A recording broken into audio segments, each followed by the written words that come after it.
마가복음의 마지막 구절은 예수님의 이야기가 한때의 이야기나 종결된 이야기가 아니라는 것을 보여줍니다. 제자들이 나가 두루 전파할세 주께서 함께 역사하사 그 따르는 표적으로 말씀을 확실히 증거하게 하시니라. 마가복음은 예수님의 이야기가 계속 이어지며 다시 시작되고 있다는 것입니다. 예수님은 죽음 문자에 갇혀 계신 분이 아니라 지금도 살아 역사하신다는 것이죠. 우리가 만나는 세상의 위대한 스승들은, 위인들은 그들이 죽으면서 그의 제자들에게 사명과 임무를 맡기고 떠나게 되죠.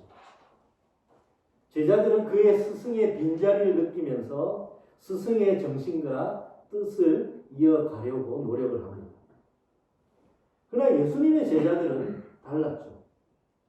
예수님의 제자들은 떠나버린 스승의 사진이나 형상을 바라보면서 예수님이 그들과 함께 하신다라고 억지로 생각한 것이 아니었습니다. 또 예수님의 정신과 뜻이 자신들의 마음에 살아서 함께 하신다라고 그렇게 생각한 것도 아니었습니다. 예수님의 제자들은 그의 스승이 실제로 살아서 그들과 함께하며 그들을 통해 세상 속에 역사하고 계신다는 것을 경험을 했었던 것이죠. 예수님은 내가 세상 끝날까지 너희와 항상 함께 있으리라 라고 약속을 하셨습니다. 이 약속대로 예수님은 정말로 제자들과 함께 계셨던 것이죠. 예전에 육체를 입고 제자들과 함께 있었던 것처럼 계시지는 않았지만은 예수님은 보내주시기로 한 성령 하나님을 통해서 제자들과 함께 실제로 하셨다는 것입니다. 믿음의 성도 여러분, 우리가 이렇게 예배당에 나와서 성경을 읽고 설교를 듣는 것은 어떤 옛날 이야기를 듣고자 모인 것도 예수님의 정신과 뜻을 기리고자 모인 것도 아닙니다. 스승이 하신 일을 기념하고 스승이 이루신 업적을 기억하고 찬양하기 위해서 모인 것이 아니라는 것이죠. 우리는 죽은 스승, 죽은 예수님 앞에 모여 있는 것이 아니라는 것입니다. 우리는 지금도 살아계시고 하나님 우편에서 온 세상과 우주를 다스리시며 성령 하나님을 통해서 신자들 삶에 역사하고 계신 살아계신 예수님 앞에 우리가 모여 있는 것이라는 것입니다. 우리는 지금도 살아계시고 말씀하시며 가르쳐 주시고 변화시키는 살아계신 예수님 앞에서 우리가 예배를 드리고 있는 것인 것입니다. 예수님은 두세 사람이 내 이름으로 모인 곳에는 나도 그들 가운데 있느니라라고 약속하셨습니다. 예수님은 그의 약속대로 오늘 우리가 예수님의 이름으로 모여 예배하는 이 자리에 예수님은 함께 계십니다.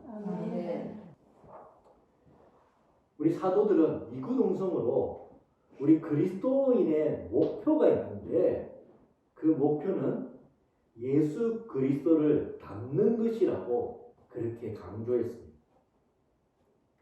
사도 바울은 에베소 교회에 있는 성도들에게 우리가 다 하나님의 아들을 믿는 것과 아는 일에 하나가 되어서 온전한 사람을 이루어 그리스도의 장성한 분량, 즉 충만한 분량까지 이르게 되기를 원한다라면서 우리 그리스도인의 목표는 예수 그리스도의 장성한 분량까지 자라가는 것이라고 그렇게 강조를 했습니다.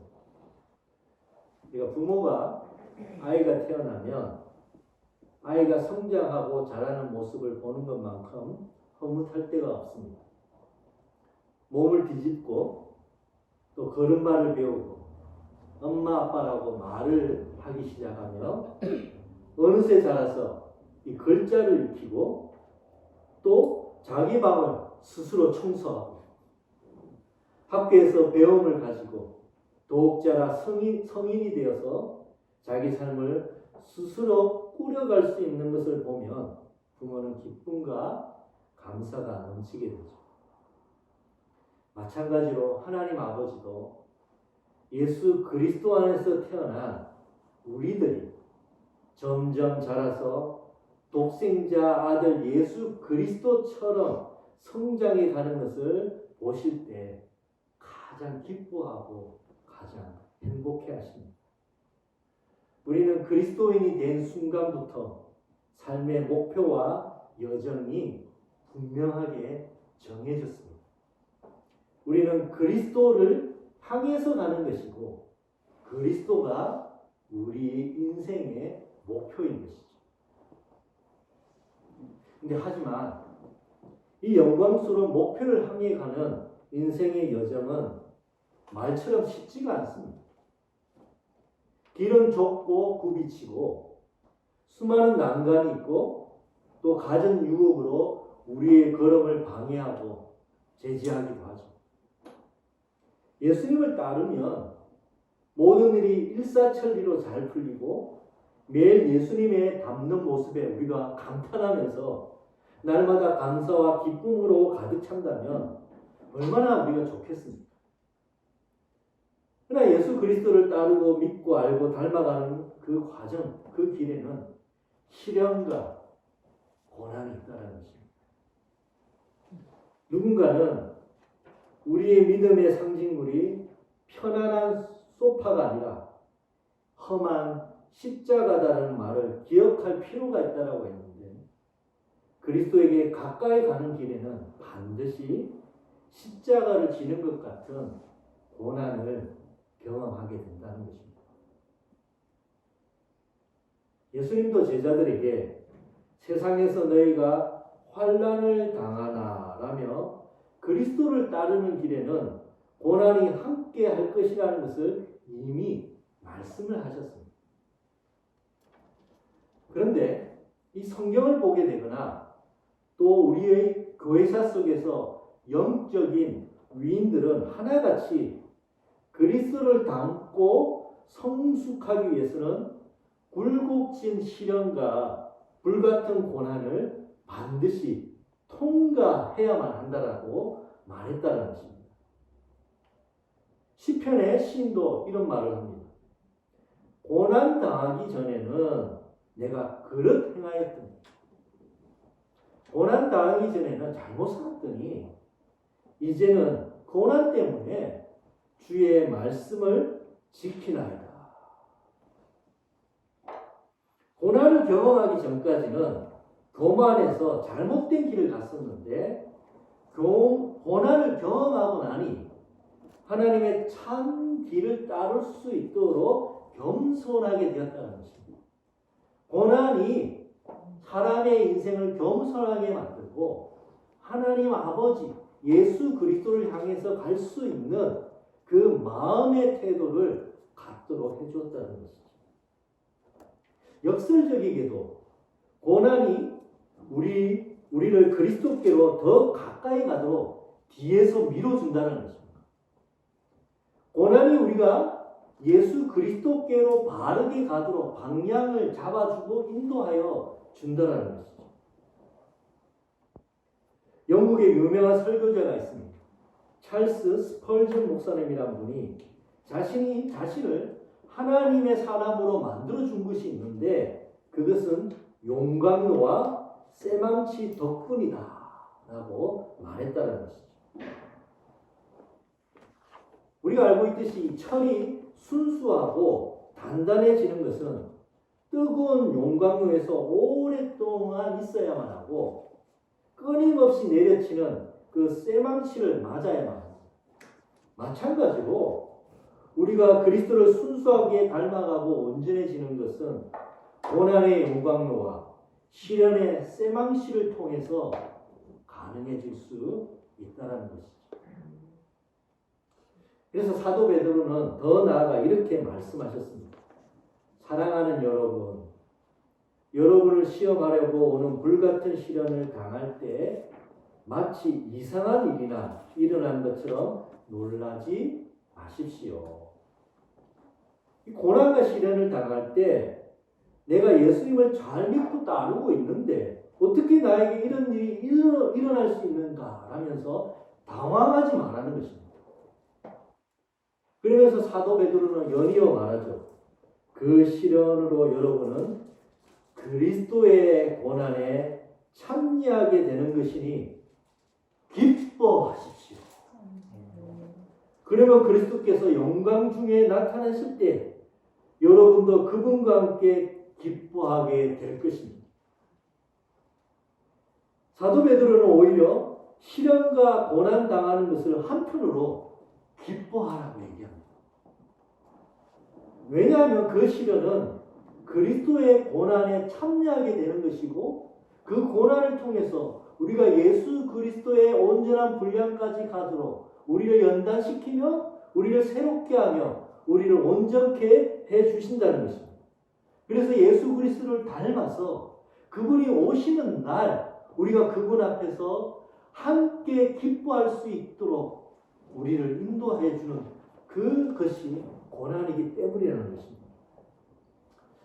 요즘에는 이 대중 목욕탕을 잘 가지 않죠. 근데 제가 어릴 때만 하더라도 일주일에 한 번 정도는 이 대중 목욕탕을 갔었습니다.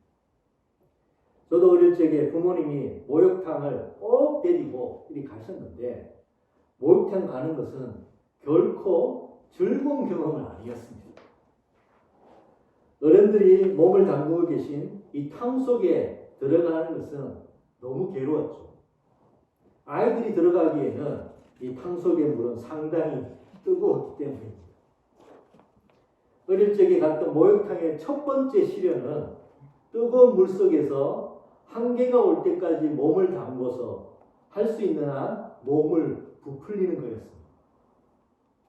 그런데 뜨거운 물에 견디다가 탕을 나오면 밖에는 더 큰 시련이 기다리고 있었죠.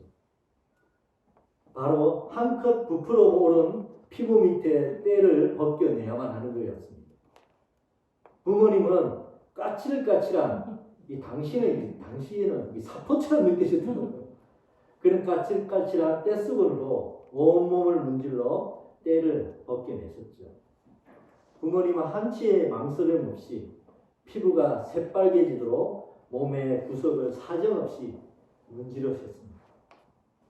당시에는 세상에 이처럼 고통스러운 일이 없을 것이라는 표정으로 1초라도 이 지옥 같은 시간이 빨리 끝났으면 좋겠다라고 그렇게 얘기했죠. 하지만 이 목욕탕의 경험이 다 나쁜 경험만은 아니었습니다. 목욕이 끝나면 달콤한 보상이 주어졌기 때문이죠. 부모님은 목욕이 끝나면 밖에서 항상 바나나 우유를 사주셨습니다. 지금은 뭐 흔한 우유지만 당시는 상당히 귀한 우유였거든요. 목욕 후 먹는 이 바나나 우유는 세상에서 맛볼 수 있는 가장 달콤한 우유였습니다.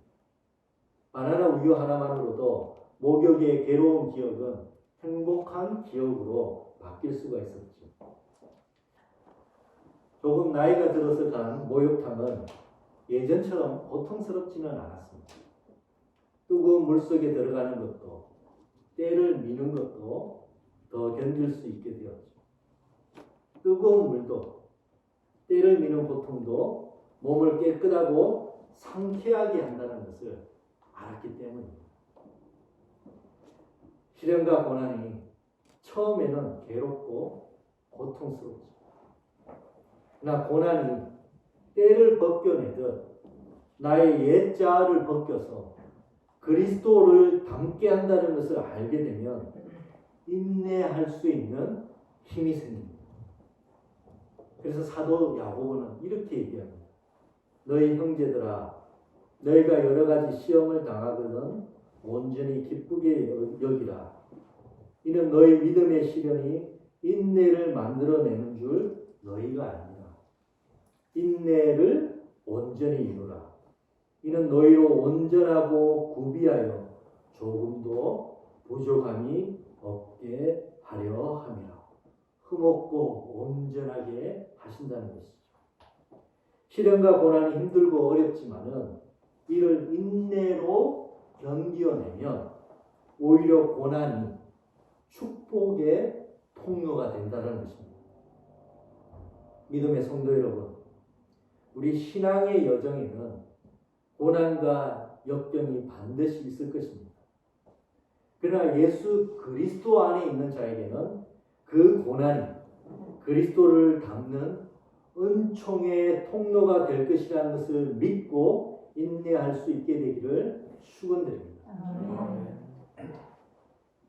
아마 여기 모인 우리는 지금도 각자마다 나름의 시련과 어려움이 있을지 모릅니다. 괴로움에 눈물을 흘리고 막막하게 어찌할 줄 모르는 그 순간을 지금 겪고 있을지도 모르죠. 우리가 반드시 알아야 하는 것은 우리 주님이 이 고난의 순간에 우리와 함께 하신다는 것입니다.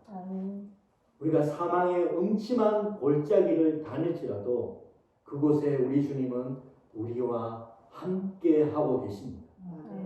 주님은 우리가 모든 시련을 인내하도록 옆에서 도우실 것이고 그 고난을 통해서 죄의 때를 벗겨내 우리가 주의 온전한 분량까지 자라가도록 우리를 인도하여 주십니다.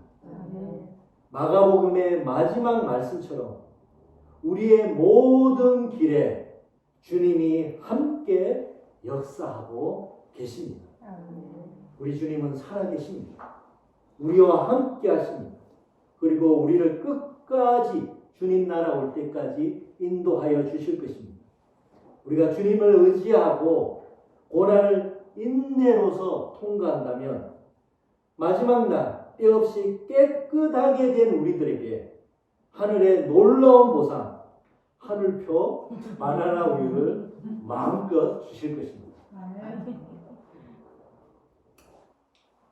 우리 믿음의 경주에도 뜻하지 않는 많은 시련과 고난으로 우리를 쩔뚝거리게 하는 일이 있습니다.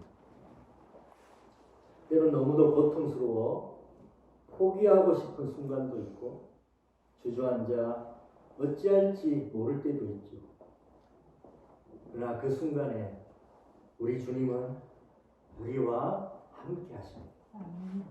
쩔뚝거리는 우리 곁에서 함께 어깨동무하며 우리가 이 믿음의 경주를 완주하도록 도우십니다.